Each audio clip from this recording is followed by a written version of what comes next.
शेती माझी प्रयोगशाळा या यूट्यूब चॅनलमध्ये मी आपलं स्वागत करतो. या चॅनलवर आपण नवीन असाल तर या चॅनलला सबस्क्राईब करा. या चॅनलचे नवनवीन व्हिडिओ पाहण्यासाठी बेल आयकॉन नक्की दाबा. आपणास व्हिडिओ आवडल्यास लाईक आणि शेअर अवश्य करा. नमस्कार, मी डॉक्टर मच्छिंद्र बांगर, महाराष्ट्रातील देशातील हवामान परिस्थिती संदर्भात ताजा अंदाज देणारे. आपण बघतो की जे आज सध्या 8 तारखेला पश्चिम बंगाल झारखंडच्या दरम्यान एक नव्याने कमी दाबाचं क्षेत्र तयार झालं आहे. जे काल मध्य भारतावर या ठिकाणी कमी दाबाचं क्षेत्र तयार झालं होतं ते मात्र संपुष्टात आलं आहे आणि नव्याने जे क्षेत्र आपण आहे असं गृहीत धरलं होतं त्या ठिकाणी मात्र ते आता तयार झालं आहे आणि हेच कमी दाबाचं क्षेत्र महाराष्ट्रात अतिवृष्टी करेल. मात्र अशा प्रकारचा आपला यापूर्वीचा अंदाज होता किंवा चक्रीवादळामुळे या ठिकाणचं बहुतांश बाष्प खेचलं गेलं आणि पर्यायाने यासाठी आवश्यक असलेली जी क्षमता आहे ती तयार झालेली नाही आहे. त्यामुळे हे थोडं मध्य भारत आणि उत्तर भारत असंच समाविष्ट होईल असं दिसतंय. त्यामुळे विदर्भापर्यंत त्याचा थोडा परिणाम राहील, परंतु महाराष्ट्रावर फार परिणाम होईल असं प्राथमिकदृष्ट्या वाटत नाही. प्रत्येक दिवशी संध्याकाळच्या व्हिडिओमध्ये आपण स्टॅटिस्टिक बघत असतो. या ठिकाणी आपल्याला असं दिसायला लागलं की कोकण विभागातील पाऊसमान देखील मायनसमध्ये म्हणजेच घट व्हायला लागलेली आहे. या ठिकाणी 99% पाऊसमान आहे. मध्य महाराष्ट्रातील पावसाचं मात्र आकडेवारी इथे चुकीची आहे. इथं 20 आकडा असला पाहिजे, इथे -32 असं दाखवण्यात आलेलं आहे. मराठवाड्यामध्ये 12% आणि विदर्भातही 12% ही आकडेवारी बरोबर असू शकते. मात्र आपण या ठिकाणी स्पष्ट बघतो की 88% विदर्भ मराठवाड्यातील पर्जन्यमान गेलं आहे. 102% आता केवळ महाराष्ट्राची आकडेवारी आहे. त्यामुळे अतिशय जलद गतीने पावसाच्या आकडेवारीत घट होते, कारण आपण काल 104% बघितलं होतं आणि आता ते 102वर आलेलं आहे. यदा कदाचित उद्या आपण 100वर पण बघू शकतो याला. आपण जर आता बघितलं तर गडचिरोली, भंडारा, नागपूर, नंदुरबार, नांदेड, लातूर, परभणी, वाशिम आणि अकोला किंवा धाराशिव, अहिल्यानगर हे जिल्हेसुद्धा लवकरच या खंडाच्या कालावधीमध्ये ऑगस्टच्या रेडमध्ये जाणार आहेत आणि तेव्हा आपल्याला जाणवेल की परिस्थिती किती बदलली आहे, एल निनोचा किती प्रभाव पडला आहे. परंतु परतीच्या पावसामध्ये सर्वच जिल्ह्यांमधला म्हणजे फक्त सिंधुदुर्ग आणि नंदुरबार या 2 जिल्ह्यांमध्ये दुष्काळी परिस्थिती राहू शकते. बाकी सर्व जिल्ह्यातला दुष्काळ संपण्याची शक्यता आहे. देशातील परिस्थितीवर आपण लक्ष टाकलं तर 11% अजूनही कायम आहे. 89% देशातील पावसाची आकडेवारी अजून जशीची तशी आहे. 8 तारखेला किंवा गेल्या 24 तासामध्ये जो पाऊस झाला आहे या भागामध्ये चांगल्या पद्धतीचं पाऊसमान आपल्याला बघायला मिळाले आणि काही प्रमाणात कोकण किनारपट्टीला, उर्वरित भागामध्ये मात्र विशेष पाऊस झालेला नाही, हे लक्षात घ्या. आपण या ठिकाणी उद्या 9 तारखेला जळगाव,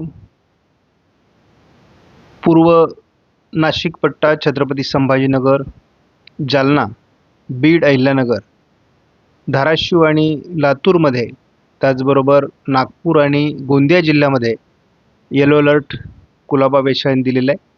बाकी ठिकाणी देखील मेघगर्जनेसह पावसाचा अंदाज आहे. त्यानंतर आपण बघतो की 10 तारखेला विदर्भामध्ये बहुतांश भागात येलो अलर्ट आहे.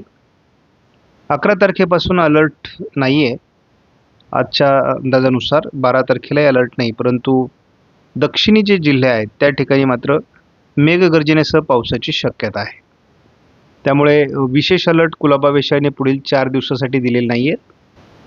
आपण GFSचा अंदाज जर धावत्या स्वरूपात बघितला तर पुढे दीर्घ कालावधीसाठी आपण जरी जलद गतीने अंदाज बघितला तर या ठिकाणी आपल्याला स्पष्ट दिसतंय की बंगालच्या उपसागरामध्ये काही हालचाली होणार आहे आणि या हालचालीच परतीच्या पावसाला पोषक असतात. परतीचा पाऊस हा जरी सप्टेंबरमध्ये असला तरी हा 24 ऑगस्टपर्यंतचा अंदाज आहे. 24 ऑगस्टपर्यंत महाराष्ट्रात पाऊस कमी आहे, विदर्भामध्ये थोडा पाऊस आहे आणि कोकणमध्ये पाऊस आहे. पूर्व भारत आणि मध्य भारतामध्ये, उत्तर भारतामध्ये पावसाची शक्यता आहे. परंतु जो हवामान बदल आहे तो या ठिकाणी आपल्याला लक्षात घेणं आवश्यक आहे. या ठिकाणी जो पावसाळी प्रभाव निर्माण होतोय हाच पुढे सरकून महाराष्ट्रावर परिणाम करणार आहे. त्यामुळे परतीचा पाऊस असेल किंवा उरलेला ऑगस्ट असेल, सप्टेंबर असेल, या कालावधीमध्ये आपल्याला विशाखापट्टणमपासून ज्या काही सिस्टम महाराष्ट्रावर येतील त्याच दुष्काळ घालवतील असा अंदाज आहे. त्यामुळे आपल्याला माहिती आहे की आयोडी सक्रिय होणार आहे. तो जरी सक्रिय असला तरी त्याची तीव्रता सप्टेंबर आणि ऑक्टोबरमध्ये अतिशय उत्तम पद्धतीने वाढणार आहे आणि त्यामुळे आपल्याला महाराष्ट्रात पाऊस होणार किंवा भारतात पाऊस होणार, परतीचा पाऊस उत्तम होणार हे आता स्पष्ट झालेलं आहे. आयोडी पॉझिटिव्ह झाला नसता तर मात्र परतीच्या पावसामध्ये फारसा दम राहिला नसता. मात्र आयोडीच्या दमावर आपल्याला परतीचा पाऊस अतिशय चांगला होण्याची शक्यता आहे. प्रतीक्षा फक्त त्याच्या परिणामाची आहे. आपण फार वेळ घालवणार नाहीत, झटपट अंदाज बघणार आहोत. कोकणामध्ये आणि पूर्व विदर्भात पावसाची शक्यता उद्या 9 तारखेला आहे. इतरत्र महाराष्ट्रात विशेष पाऊस नाही, स्थानिक वातावरण असेल तर होईल. थोडं नांदेड आणि परभणीच्या भागात पावसाची शक्यता अजूनही आहे.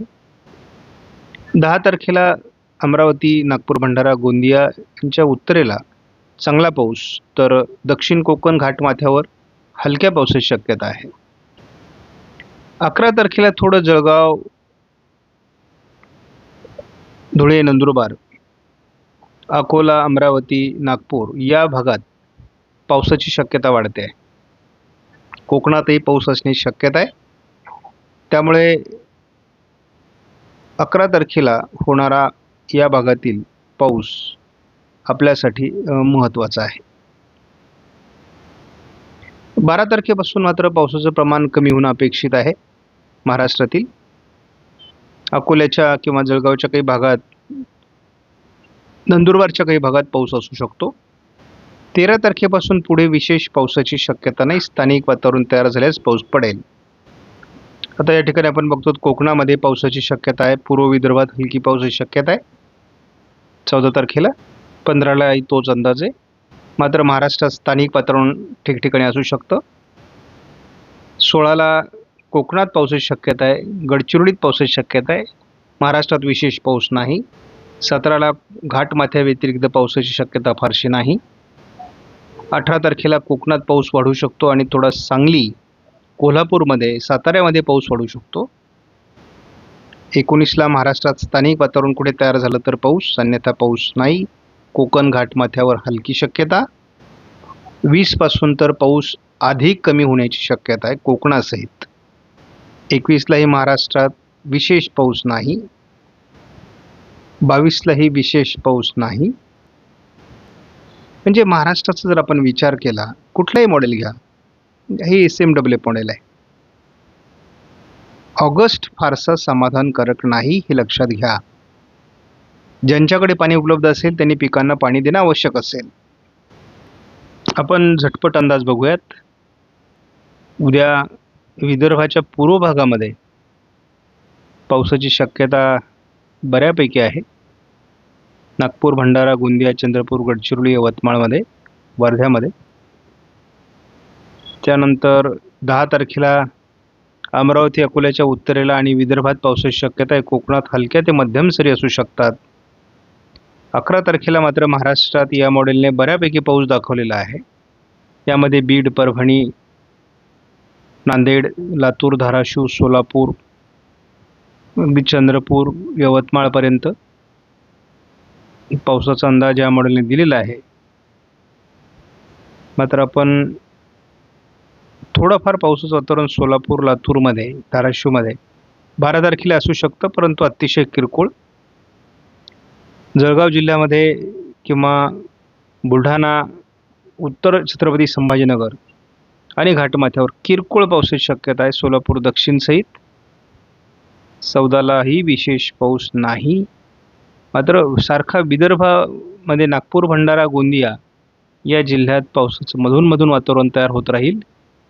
स्थानिक वातावरण महाराष्ट्रात राहू शकतं, म्हणजे एकदम पाऊस उघडणार नाही पूर्णपणे, परंतु हा एक प्रकारचा खंडच आहे.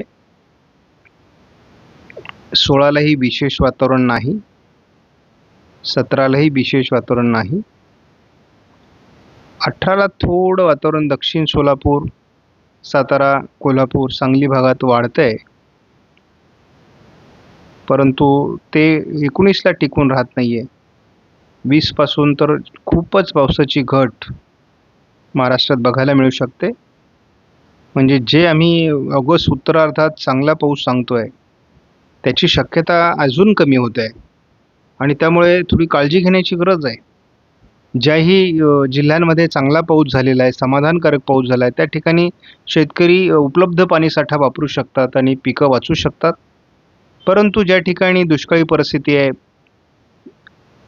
त्या ठिकाणी पाण्याची उपलब्धता नाही, त्या ठिकाणी मात्र पिकांना धोका होण्याची शक्यता नाकारता येत नाही.